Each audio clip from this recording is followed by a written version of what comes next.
Assalamualaikum warahmatullahi wabarakatuh. Alhamdulillahirabbil alamin. Lagi dan lagi kita bersyukur kepada Allah Subhanahu wa taala atas segala nikmat yang Allah Subhanahu wa taala telah berikan kepada kita. Tidak lupa juga kita berselawat kepada Nabi kita, Nabi Muhammad sallallahu alaihi wasallam. Allahumma salli ala Sayyidina Muhammad wa ala ali Sayyidina Muhammad. Hari ini kita akan menceritakan kisah tentang Rasulullah sallallahu alaihi wasallam dan para sahabat-sahabatnya. Sebelum kita menceritakan kisah ini, jangan lupa di subscribe, like, komen dan share konten ini. Kisah tentang perintah Umar radhiyallahu anhu kepada ahli keluarga anak perempuan yang dipinang. Dikeluarkan oleh Hanad dan Al-Haris dari As-Sya'shi bahawa seorang lelaki menemui Umar bin Al-Khattab radhiyallahu anhu dan berkata kepadanya, "Aku mempunyai seorang anak perempuan yang telah aku tanam hidup-hidup pada zaman jahiliyah, tetapi aku telah mengeluarkannya sebelum ia mati. Ia juga memeluk agama Islam bersama-sama dengan kami. Ia telah melakukan satu kesalahan sehingga hukuman had layak dijatuhkan kepadanya.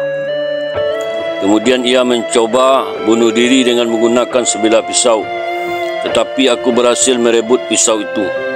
Ia pun sempat memotong beberapa urat lehernya, lalu kami merawatnya hingga ia sembuh.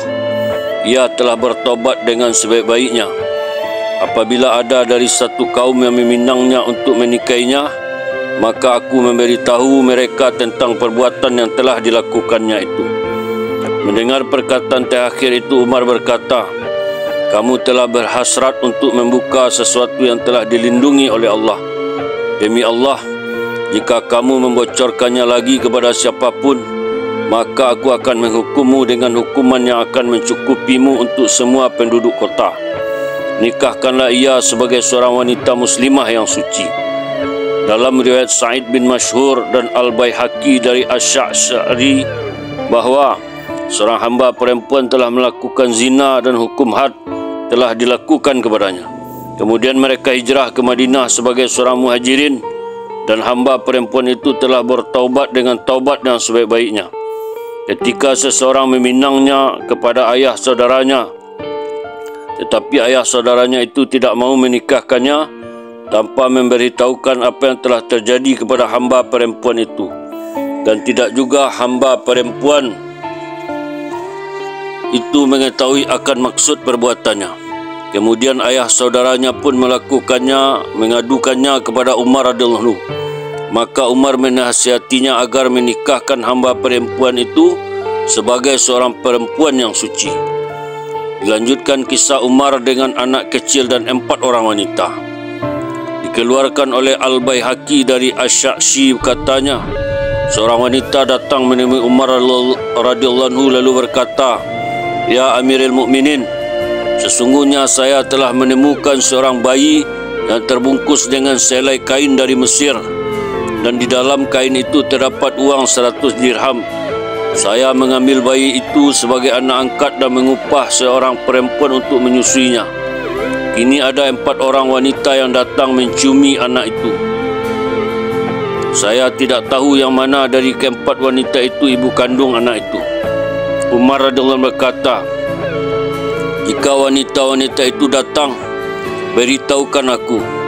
Setelah wanita-wanita itu datang, Umar pun diberitahu.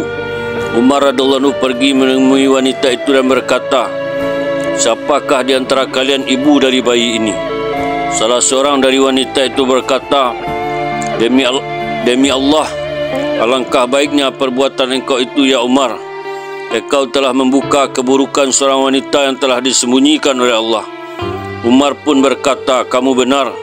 Kemudian Umar berkata kepada hamba wanita itu, "Sekiranya mereka datang menemui bayi ini, janganlah bertanya apa-apa kepada mereka dan peliharalah bayi ini dengan baik." Kemudian Umar pun pulang. Dilanjutkan kisah tentang perintah Anas radhiyallahu anhu agar menutup keburukan seorang wanita. Dikeluarkan oleh Abdul Razak dari Salih bin Karaz bahawa ia datang menemui Al-Hakam bin Ayub bersama seorang hamba perempuan yang telah melakukan zina. Kata Salih, ketika kami sedang duduk-duduk, tiba-tiba Anas bin Malik muncul dan duduk. Ia bertanya kepadaku, "Ya Salih, apa yang menimpa hamba perempuan yang bersama kamu ini?" Aku pun menjawab, "Hamba perempuan ini telah melakukan kejahatan. Karena itu aku ingin melaporkannya kepada Amir atau pemimpin kita supaya hukuman had dijatuhkan kepadanya." Anas bin Malik berkata, "Jangan kamu lakukan. Bawalah ia pulang, bertakwalah kepada Allah dan sembunyikanlah rahasianya." Tetapi aku tidak menyetujui nasihatnya. Maka Anas terus berkata, "Jangan kamu lakukan." Hingga akhirnya aku pulang dengan membawa hamba perempuan itu kembali. Dilanjutkan kisah Uqbah bin Amir dengan sekumpulan peminum khamar. Dikeluarkan oleh Abu Daud dan An-Nasai dari Dakhir Abu Al-Him, seorang penulis mengenai Uqbah bin Amir, katanya, "Aku berkata kepada Uqbah bin Amir bahawa aku mempunyai tetangga yang suka minum khamar dan aku merencanakan untuk memanggil polisi untuk menangkap mereka." Uqbah berkata, "Jangan kamu lakukan, tetapi nasihatilah mereka dengan baik dan tanamkan ke dalam hati mereka perasaan takut kepada Allah." Aku berkata, "Sesungguhnya aku telah mencegah mereka, tetapi mereka masih tidak berhenti dari perbuatan itu. Karena itu aku akan memanggil polisi untuk menangkap mereka." Kata Uqbah, "Celaka kamu, jangan kamu lakukan, karena aku pernah mendengar Rasulullah SAW bersabda, barang siapa yang menyembunyikan keburukan saudaranya, maka seolah-olah ia telah menyelamatkan seorang anak perempuan yang telah ditanam hidup-hidup." Dilanjutkan peristiwa yang terjadi antara Abu Darda dan anak lelakinya mengenai orang-orang fasik di Damsyik.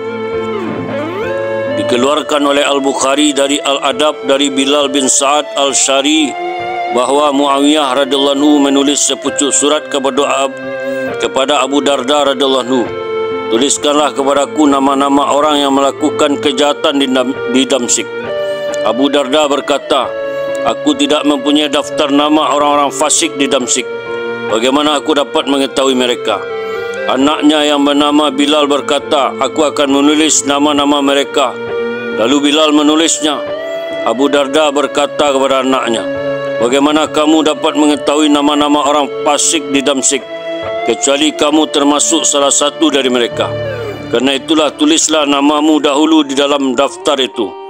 Abu Darda tidak mengirim daftar nama-nama itu kepada Muawiyah.